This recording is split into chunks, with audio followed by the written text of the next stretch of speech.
할렐루야. 네, 우리 함께 옆 사람과 인사하겠습니다. 참 잘 오셨습니다. 네, 오늘 저는 본문의 말씀을 가지고 베데스다 연못의 병자라는 제목의 말씀 함께 나누기 원합니다. 오늘 본문에서 이번에 예수님께서는요, 베데스다라 하는 연못에 가십니다. 그곳은 가끔 천사가 물을 움직이게 하는 경우가 있는데, 이때 누구보다 먼저 그 못에 들어가면 그가 어떤 병에 걸렸든지 치유를 받을 수 있는 아주 신기한 못이었어요. 이와 같은 이유로 그 연못 근처에는 아주 수없이 많은 병자들이 모여 있었습니다. 오늘 예수님께서는 그 많은 사람들 중에 38년 동안 병으로 누워있는 한 사람을 만나 주십니다. 오늘 이 짧은 만남이 우리 인생 가운데 무슨 의미가 있는지 믿음으로 깨닫는 귀한 시간 되시기를 주님의 이름으로 축원드립니다. 첫 번째는요, 베데스다 연못, 그것은 곧 행운을 뜻합니다. 베데스다 연못은 예수님 당시 아주 유명한 장소였어요. 어떤 학자들은 이 물이 움직인다는 표현을 아마도 그 물이 끓어오르는 것이 아닌가 생각하는데, 어쨌든 그 신기한 현상으로 인해서 사람들은요, 이 물이 움직이는 바로 그 순간에 그 물에 들어가면, 누구보다 먼저 들어가면 어떤 병에 걸렸든 치유를 받을 수 있다는 생각, 믿음, 그런 것들을 가지고 있었어요. 이와 같은 소문은요, 심한 질병으로 고통받고 있는 많은 사람들에게는 복음과도 같은 이야기였을 겁니다. 의사도 고칠 수 없고요, 아무리 돈이 많아도 고칠 수 없는 질병으로 고통받는데 누군가 얘기해 주는 거죠. 야, 예루살렘 근처에 베데스다라는 못이 있는데 그 못이 가끔 움직이는데 그때 그 물에 들어가면 병이 나을 수 있다는 거야. 그럼 그 이야기를 들은 사람들은 무슨 생각을 할까요?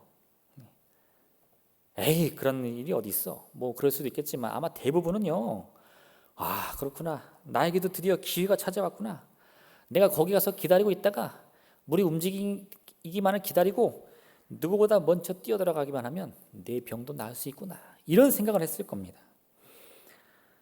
그렇게 똑같은 생각을 품은 많은 병자들이요, 이 베데스다 못에 모이게 되는 거예요. 집을 떠나고 가족을 떠나고 고향을 떠나 그곳에서 터를 잡고 죽치고 앉아 있는 겁니다. 오늘 본문은 그 많은 사람들 중에서도요, 한 사람에게 주목합니다.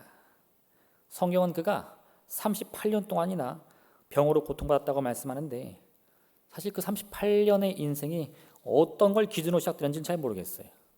태어날 때부터 병에 걸려서 38년 된 건지, 아니면 어느 순간부터 아프기 시작했는데 그게 38년 된 건지, 또는 그 사람이 몸이 아파 베데스다 연못에서 누워있던 시간이 38년인 건지. 근데 그 의미가 무엇이든지 간에요, 정말 이건 짧은 기간은 아닙니다. 아주 오랜 시간 그는요, 병으로 인해 또 그 병을 고치기 위해서 고통을 받아오는 거예요. 그 사람은 이미 자기의 인생 거의 모든 삶을 이 질병과 함께 살아왔습니다. 이처럼 오랫동안 병으로 고통받던 사람이요, 베데스다 연못에 앉아서 무슨 생각을 했을까요? 그 연못이야말로 자기의 유일한 희망인 거죠.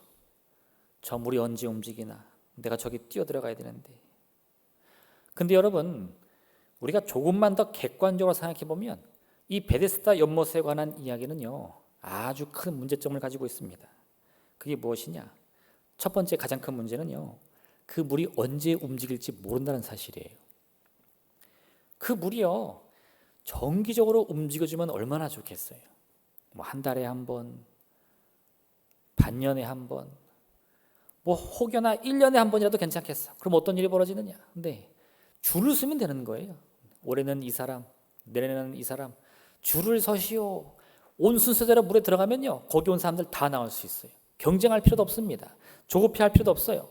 번호표 갖고 있다가 제가 호출하면 오세요, 그럼 되는 거잖아요. 근데요, 그 물은 가끔 움직이는데 그 가끔이 언제인지 모르는 거예요. 그러니 그 물에 들어가고 싶은 사람은요, 한시도 그것을 떠나지 못하고 그 물이 움직이기만을 기다리며 아무것도 할 수가 없습니다. 더군다나 또 하나 문제가 있는데요, 그 물이 움직인다고 해서 문제가 해결되는 게 아니에요. 그 물이 움직이는 순간 어떻게 해야 돼요? 내가 먼저 들어갈 거야. 다 주변에 있는 모든 사람들 다 다리 걸어 넘어뜨린 다음에 내가 먼저 뛰어 들어가야 되는 거죠. 그 물이 움직이기를 기다릴 때는요, 함께 있는 사람들은 마음을 나누는 이웃입니다. 당신은 무슨 일 때문에 왔소? 나는 가슴이 아픈데, 통증이 너무 심한데 도무지 의사가 그 통증을 잡지 못하고, 당신은 뭐 때문에 왔어?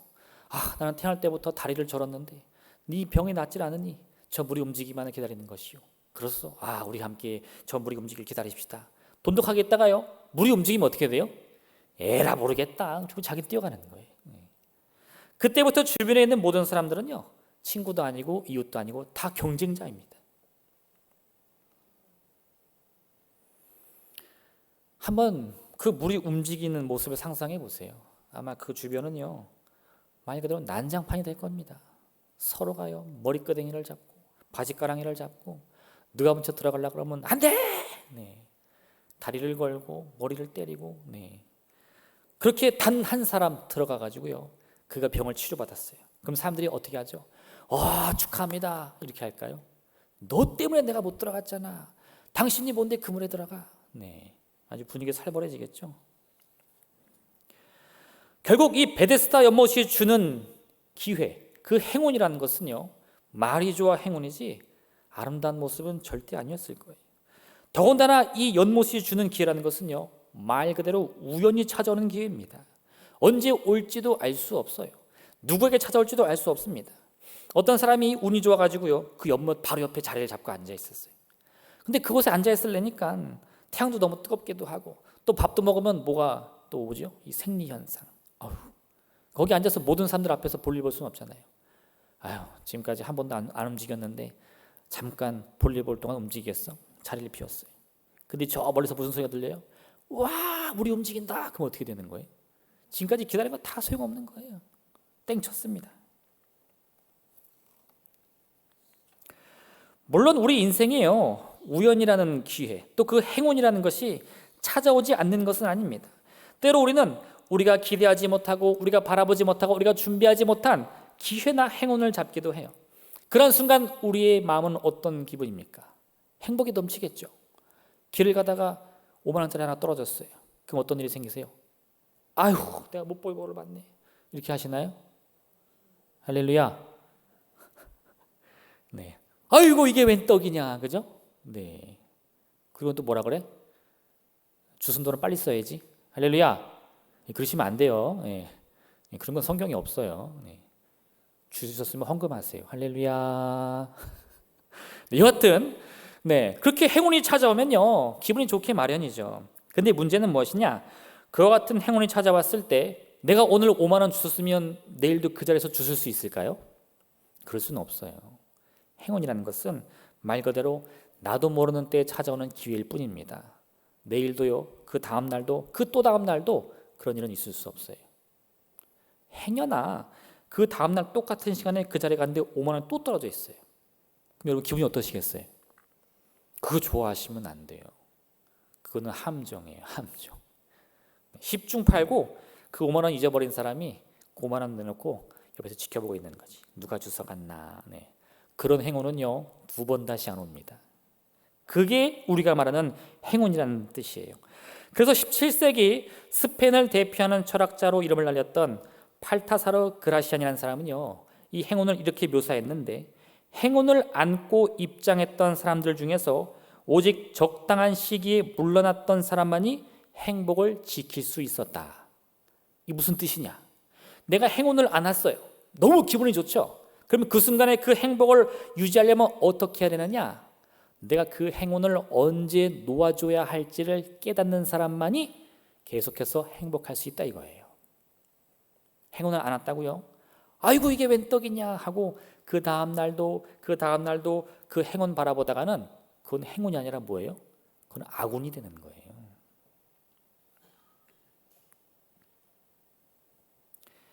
행운만을 바라보는 인생은요, 마치 우리 인생이라는 배를 키가 없이 움직이는 사람과 똑같습니다. 배에 키가 없으면 어떻게 되느냐? 그 배의 방향을 내가 정하는 것이 아니라 바람이 불 때마다, 파도가 칠 때마다 그거에 따라 인생이 여기저기 흔들리는 거예요. 배에 키가 없으니까 내가 가고자 하는데 갈 수가 없는 노릇입니다. 왜요? 행운이 언제 올지도 모르는데 그것만 바라보고 있으니까요. 많은 병자들이 베데스다 연못에서 치유를 바라봤습니다. 그 기회가 주어지기만을 기다렸어요. 근데 그 기회라는 것은 무엇이냐? 사실은 그 인생을 바꿀 만한, 자기의 모든 인생을 걸 만한 그런 기회는 아니에요. 왜냐? 거기에 있는 모든 사람들, 그 병자들의 인생이라는 것은 이 키 없는 배와 같이 자기들의 의지와 상관없이 계속해서 흘러갈 뿐이기 때문에 그렇습니다. 한두 사람 운이 좋아 그 물이 움직이는 순간 들어갈 수는 있겠죠. 그런데 거기 있는 거의 대부분의 사람들은요, 평생 그렇게 살다가 거기서 생을 마감하는 거예요. 그 연못의 기회, 그 행운의 모습을 여러분 잘 기억하셔야 됩니다. 두 번째, 우리는 완전한 치유를 위해서 예수님의 은혜를 바라봐야 돼요. 인생의 진정한 목적을 발견하지 못한 사람은요, 아무리 열심을 낸다 한들 인생의 참된 의미를 발견할 수 없습니다. 내가 지금 열심히 뛰기는 하는데 나도 어디를 향해 뛰는지를 모르는 거예요. 가끔 이런 사람들이 있거든요. 한 청년이 저한테 오더니 이렇게 말하더라고요. 목사님, 저는 꿈이 있습니다. 그래, 꿈이 뭔데? 돈을 아주 많이 버는 거예요. 제가 물어봤어요. 그 돈 벌어서 뭐 했을래? 근데 그 생각은 안 했더라고. 그럼 그 돈 벌어서 뭐 했어요? 열심을 내서 돈은 버는데 그 많은 돈으로 어떤 인생을 살 것인지 그림이 없는 거예요. 지혜가 없는 용기는 무모함인 것처럼요, 목표가 없는 열심 또한 허무한 것입니다. 이 38년 된 병자는요, 오늘까지 그런 인생을 살고만 것이에요.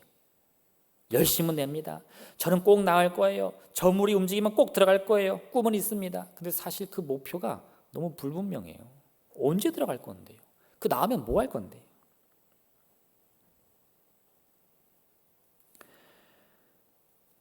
그 인생의 더 큰 문제는요, 여러 문제들을 해결받기 위해서 자기가 진짜 의지해야 할 것이 무엇인지를 깨닫지 못했다는 것이에요. 여러분, 사실 우리 인생의 많은 문제들, 그 해결책은 멀지 않은 곳에 있습니다. 왜냐? 그 해결책이라는 것은 우리가 분명한 목표를 정하고 달려가기만 하면 사실 대부분 다 해결되기 때문에 그래요. 문제가 너무 어려워서 해결되지 않는 것이 아니고요, 우리가 분명한 목표도 없이 열심만 내기 때문에 문제가 해결되는 게 아니라는 거예요. 가끔은 우리 아이들이 공부하는 모습을 제가 봅니다. 초등학교 들어가다 보니까 공부란 걸 해야 되는데, 공부해라 그러면 책상에 가만히 앉아있어요. 1시간이든 2시간이든 가만히 앉아있어요. 뭐 하나 보면 뭐 하고 있어요? 아무것도 안 해요. 책상에 엉덩이 붙이고 있는 게 공부하는 건 줄 알아요. 그래서 무슨 실력이 들겠습니까? 목표를 정하고 달려나가야 그게 이루어지지 않겠어요? 행운과 은혜는 한 가지 공통점은 있습니다. 무엇이냐? 사실 둘 다 언제 우리에게 찾아올지 모른다는 거예요. 행운이 우리에게 언제 올 것이냐 모르듯이요, 사실 하나님의 은혜가 언제 우리에게 임할 것이냐, 그거 우리 잘 몰라요. 여기 아시는 분 계신가요? 네. 그런데요, 그 둘의 분명한 차이점도 있습니다. 그건 뭐냐? 행운은 말 그대로 오직 우연히 찾아오는 기회일 뿐입니다. 그냥 속된 말로 얻어 걸린 거예요. 그런데 은혜는요, 결코 그렇지 않아요. 받는 우리 입장에서 보면 그게 언제 올지 모르겠지만, 주시는 하나님 입장에서 보면 하나님이 그 은혜를 우리에게 언제 주어야 할지 우리 하나님은 분명한 시와 그 때를 알고 계신다는 거예요. 한 종이 왕에게 1만 달란트를 빚졌습니다. 결산할 때가 다가오니까 이 종의 마음이 어떻겠어요? 두근반 세근반, 나는 이제 죽었다. 내가 그 큰 돈을 어떻게 갚는가? 계속해서 마음 졸이고 있습니다. 아니나 다를까 왕이 그를 불렀습니다. 네가 그 빚을 어떻게 할 것이냐? 왕이시여, 제가 갚을 능력이 안 됩니다. 그랬더니 왕이 크게 소리치며 화를 내는 거예요. 너의 목숨을 바치고 가족을 다 팔고 재산을 팔아서라도 다 갚아라. 그랬더니 이 종이 눈물을 뚝뚝 흘리면서 한 번만 봐달라는 거예요. 근데 웬일인지 이 왕이요, 그런 그 종의 모습을 보더니 그를 측은히 여기면서 그 빚을 다 탕감해 주겠다는 거예요. 이게 은혜입니다. 이 종은요, 그 빚 못 갚으면 자기의 운명이 어떻게 될까 두려워했지만, 이 왕은 그 빚을 탕감해 줘야겠다, 그걸 이미 결심하고 있었던 거예요. 그걸 지금 내가 말해야겠다, 그걸 말하는 거예요. 그럼 그 은혜가 이 종에게 임하는 겁니다. 이 빚을 탕감받은 것은요, 그냥 우연히 얻어 걸린 게 아니에요. 왕이 결단하여 그에게 은혜를 베푼 겁니다. 이 1만 달란트라는 돈이 얼마나 큰가? 네. 물론 엄청 크다는 것은 저도 알았는데 성경 보다가 깜짝 놀란 장면이 있어요. 뭐냐? 솔로몬 왕이 지혜로 명성을 떨치자 스바 여왕이 솔로몬 왕을 찾아옵니다. 그리고 자기가 들은 소문이 진짜인가? 이 솔로몬 왕을 시험해 봤어요. 근데 왕이 너무 지혜롭게 대답하니까 이 여왕이 깜짝 놀랍니다. 그러면서 이야, 왕이시여, 내가 들은 소문은 왕의 지혜에 비하면 절반밖에 되지 않는구려. 이렇게 감탄을 했어요. 그러더니 그에게 솔로몬 왕에게 아주 큰 선물을 줬는데 성경에 뭐라고 말하느냐? 금 120달란트를 주었다 이렇게 말을 해요. 얼마 줬다고요? 120달란트. 지금 뭐 친구 사이에 내가 뭐 용돈 좀 줄까 이런 게 아니에요. 나 얼마 좀 꺼줘 이게 아니에요. 한 나라의 여왕이 한 나라의 왕에게 감탄하여 준 선물이 120달란트라는 겁니다. 근데 지금 종이 왕에게 얼마를 꿨다고요? 1만 달란트. 네. 물론 이 말은 예수님께서 우리에게 주신 하나의 이야기예요. 하나님의 사랑이 얼마나 큰지를 비유적으로 말씀해 주시기 위해서 그 종이 꾼 액수를 1만 달란트라고 말씀해 주신 겁니다. 우리는 갚을 수 없는 빚을 진 사람들이에요. 얼마? 1만 달란트. 네. 근데 그걸 어떻게 했다고요? 한 번에 탕감해 줬다는 거예요. 그게 무엇이다? 그게 바로 은혜인 겁니다.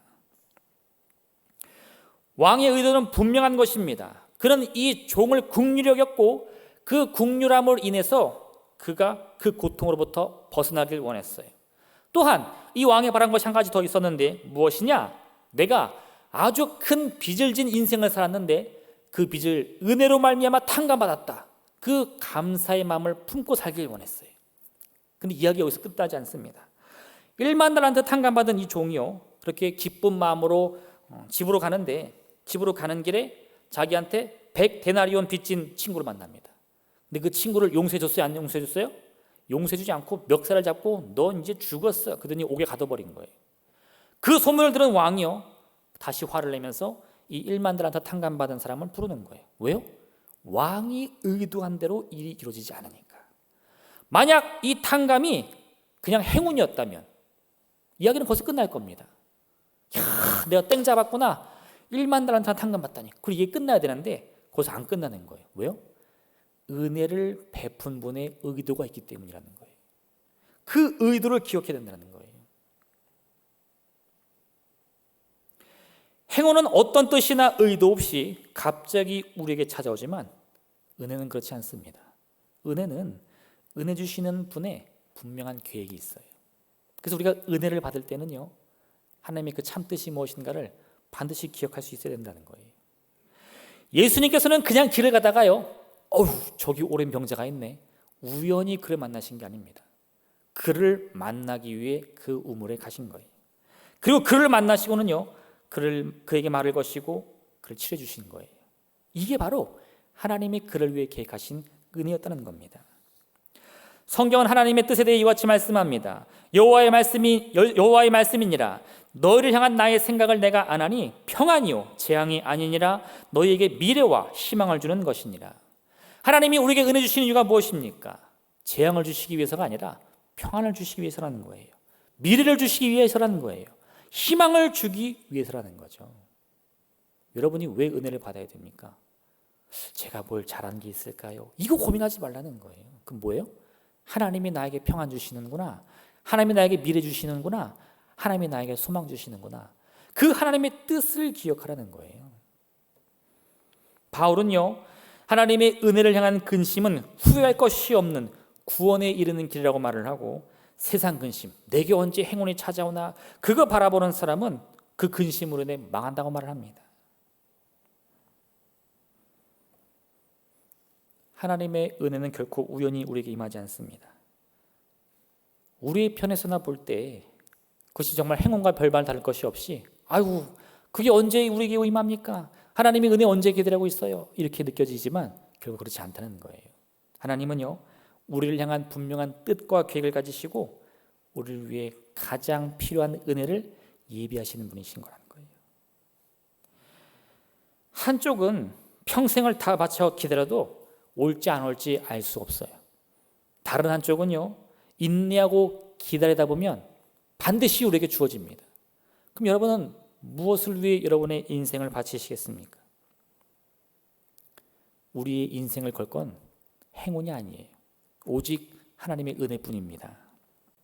마지막 세 번째, 여러분 행운과 은혜를 구별할 수 있는 믿음을 가지셔야 됩니다. 톰 라이트라는 신학자가 있는데 그분이 오늘 이 요한복음 5장 이 베데스다 연못의 이야기를 가지고 하나 이야기를 들려주더라고요. 그는 이 본문을 해석하면서요 이런 비유를 얘기해 주는데 한 으리으리한 저택이 있었어요. 근데 그 저택에 노인이 혼자 살고 있었는데 몸이 아파가지고 눕게 됩니다. 그랬더니 이 노인을 치료하기 위해서 많은 의사와 간호사들이 그 저택을 방문했어요. 근데 노인이 치료받는 동안 이 넓은 대저택을 돌볼 수 있는 여력이 없는 거예요. 말 그대로 거의 방치 상태인 거죠. 바로 그 순간에 우연히 그 저택 사이를 지나던 두 어린 소년이 이야 저 집 엄청 크다 그리고 구경하기 시작하는 거예요. 여기저기 정원을 들쑤시고 다녀도 누구도 막지 않습니다. 왜요? 지금 뭐 온 관심이 우리 이 저택의 주인 그죠? 그 노인의 할아버지의 건강을 회복시키는 거지 지금 누가 그 저택에 들어왔는지 살필 겨를이 없는 거예요. 그러다가 이 아이들이요 테니스 코트를 발견했어요. 근데 이 아이들은 테니스 경기를 한 번도 본 적이 없습니다. 들어가 보니까 이 라인이 그려져 있고 가운데는 네트가 쳐져 있는데 뭐에 쓰는 건지 도무지 모르겠는 거예요. 근데 가만히 있다 보니까 뭔가 공놀이를 할 수 있지 않을까. 근데 때마침 보니까 이 두 소년들이 축구공 하나를 갖고 있었어요. 야, 우리 여기서 공놀이 한번 해보자. 그리고는 네트를 사이에 두고 이 발로 축구공을 이렇게 넘기는 거예요. 그러고 있는 사이에 이 노인의 아들이 아버지가 아프다는 얘기를 듣고 멀리 외국에서 집으로 돌아옵니다. 저택에서 아버지를 돌보다가 창가를 이렇게 보는데 웬 꼬마 아이 둘이서 테니스 코트에서 뭐 하고 있어요? 족구하고 있어요. 족구. 그걸 보더니 옅은 미소를 띠면서 자기 집 창고에서 테니스 라켓 세트를 가지고 나갑니다. 그리고 그 두 소년들에게 얘들아 너희들 뭐하니? 아이들 깜짝 놀라겠죠. 저희들 이게 뭐 하려는 거 아니에요. 갑자기 들어왔는데 아무도 없어서 그냥 놀고 있었어요. 그랬더니 이 주인이 그렇게 말하는 거죠. 괜찮아 얘들아. 너희들 여기서 진짜 놀이 한번 해볼래? 그리고는 그 아이들에게 축구공 대신에 테니스 라켓을 쥐어줬다는 거예요. 그리고 그때서야 그 아이들은요 자기들이 재밌게 놀던 이 코트가 무슨 일에 쓰이는지를 바로 깨닫게 되고 테니스 경기를 배우기 시작했다는 거죠. 이게 무슨 이야기냐? 행운과 은혜의 차이가 바로 이것이라는 겁니다. 오늘 이 38년 된 병자는요 마치 이 두 소년처럼 잘 준비된 테니스 코트에 들어갈 수 있었어요. 그 기회를 잡았습니다. 근데 문제는 뭐냐? 그게 뭐 하는 데인지 전혀 모르는 거예요. 그래가지고 거기서 테니스를 배우는 게 아니라 자기가 가지고 있던 낡은 축구공으로 이상한 놀이나 하고 있던 거죠. 그 넓은 코트를 혼자 사용할 수 있는 기회는 주어졌지만 그는 그 코트를 온전히 활용할 줄 모릅니다. 왜요? 자기가 무엇을 해야 되는지를 알지 못하니까. 그에게 은혜가 임하여 제대로 된 테니스 라켓과 그 공이 주어진 후에야 그는 그 코트가 무엇을 하는지를 알 수 있게 됐다는 거예요. 기회라는 것은요 우리의 삶에 적용시킬 때에만 의미가 있는 겁니다. 테니스 코트를 발견한 게 기회가 아니에요. 그 코트에서 테니스를 제대로 배울 수 있는 게 진짜 기회입니다. 베데스다 연못을 바라보고 있는 것이 기회가 아니에요. 내 질병을 치료받는 게 진짜 기회입니다. 거기에 있는 수많은 병자들의 인생은 무엇입니까? 내게 올지 안 올지도 모르는 그 기회만을 바라보면서 나는 이미 그 기회에 들어갔다라고 착각하며 살아가는 거예요. 근데 여러분 그들은요 치유받을 수 없어요.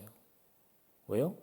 그 행운이나 우연은 그들에게 전체 그들 모두에게 임할 수 없기 때문입니다. 오직 예수님의 은혜를 만난 이 38년 된 병자만이 온전한 치유를 받을 수 있었어요. 왜요? 그것은 행운이 아니라 은혜였기 때문입니다. 마르다와 마리아의 오래번이 나사로가 죽었을 때 그 지인들은 다 슬퍼했어요. 근데 예수님은 그 일에 대해서 이와 같이 말씀하십니다. 이 병은 죽을 병이 아니라 하나님의 영광을 위하며 하나님의 아들이 이로 말미암아 영광을 받게 하려 함이라. 지금 사람이 죽게 생겼는데 예수님은 그 죽을 병이 아니라는 겁니다. 예수님 도착하셨을 때요 사실 이미 나사로는 죽었어요. 그땐 마르다와 마리아가 뭐라 그래요? 아이고 예수님 왜 이제 오십니까? 좀만 일찍 오시지. 그래야 우리 오라버니 안 죽었을 텐데. 예수님은요, 처음부터 이 나사로에게 임할 것이 하나님의 은혜라는 것을 알고 계셨어요. 그러니 그 사랑하는 나사로의 죽음 앞에서도 그 마음이 흔들리지 않습니다. 사람들의 호들갑에도요, 예수님은 좌고우면하지 않습니다. 그것은 하나님의 영광을 위한 하나님의 은혜의 때인 거예요.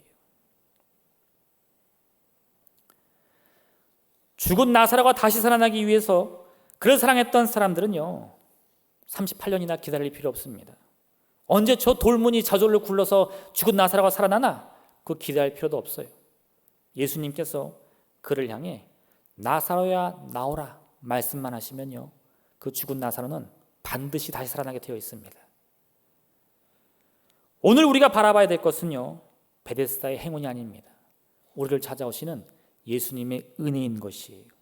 그 예수님께서 우리를 향해서 일어나 내 자리를 들고 걸어가라 말씀하시는 바로 그 순간이 하나님의 은혜가 우리에게 임하는 순간인 것입니다. 내 인생의 베데스다 연못은 언제 움직이나 그거 뚫어지게 바라보실 필요 없어요. 내가 자리 비운 사이에 움직이지 않을까 걱정스러워서 두려워할 필요도 없습니다. 하나님의 은혜는요, 그렇게 임하는 게 아니기 때문에 그래요. 지금 우리 손에 있는 것은 테니스 코트에 장난치는 축구공이 아닙니다. 하나님의 은혜로 말미암아 우리는 제대로 된 라켓도 있고 공도 있어요. 이제 우리가 마음만 먹고 하나님이 우리에게 일러주신 대로 이 넓은 코트에서 열심히 테니스를 배우시면 됩니다. 우리가 구해야 할 것은 행운이 아닙니다. 하나님의 응답은 마치 길을 가다 우연히 떨어지는 지갑을 발견하는 그런 행운이 아닙니다. 하나님께서는 이미 우리를 향한 모든 뜻과 계획을 다 가지고 계십니다. 내 눈엔 보이지 않지만요, 기다림과 믿음이 있는 자에게는 반드시 임할 줄로 믿습니다. 그와 같은 믿음이 있다면 이제 더 이상 우리는 베데스다 연못의 행운만을 바라볼 필요는 없습니다. 그것에 내 인생 걸 필요도 없어요. 나를 찾아오실 예수님을 기쁨과 감사의 마음으로 맞이하시기만 하면 됩니다. 하나님의 은혜의 때를 예비하시길 바랍니다. 그 은혜를 기대하며 사모하시기를 바랍니다. 그것으로 인해서 두려워하지 마시고 낙심하지 마시고 언제 올까 조급해하지 마시고요, 하나님의 때를 기다리시길 바랍니다. 물이 움직이는 것이 우리에게 은혜가 아니에요. 그 물에 누구보다 먼저 들어가야만 내 인생 달라지는 거 아닙니다. 예수님만 만나면요, 누구든지 그 연못에서 베데스다 연못을 바라보는 사람들이라도 예수님만 만나면 누구든 치료받을 수 있는 거예요. 우리에게 임할 진정한 은혜가 무엇인가? 여러분, 믿음으로 볼 수 있어야 돼요. 그 같은 믿음으로요, 행운이 아닌 은혜를 택한 여러분 되시기를 주님의 이름으로 축원드립니다. 기도하겠습니다. 사랑해 주님 감사드립니다. 참으로 이 시간 우리가 함께 마음 아파요 기도하기 원합니다. 주님, 우리의 기도와 간구를 들어주시고 우리의 인생이 그저 우연이나 행운으로 이루어지는 것이 아니라 오직 하나님의 은혜로 이루어지는 것임을 깨달아 알게 하여 주시옵소서. 그 은혜로 말미암아 죄악과 허물로 가득한 우리의 인생이 하나님의 놀라운 생명과 구원으로 그 운명이 바뀌었음을 알게 하여 주시옵시고, 하염없이 행운을 기다리는 인생이 아니요 뜻을 가지고 주님 우리에게 보여주신 믿음의 표대를 향해 달려나가는 우리 모두가 되게 허락하여 주시옵소서. 감사드리며 예수님의 이름으로 기도드립니다. 아멘.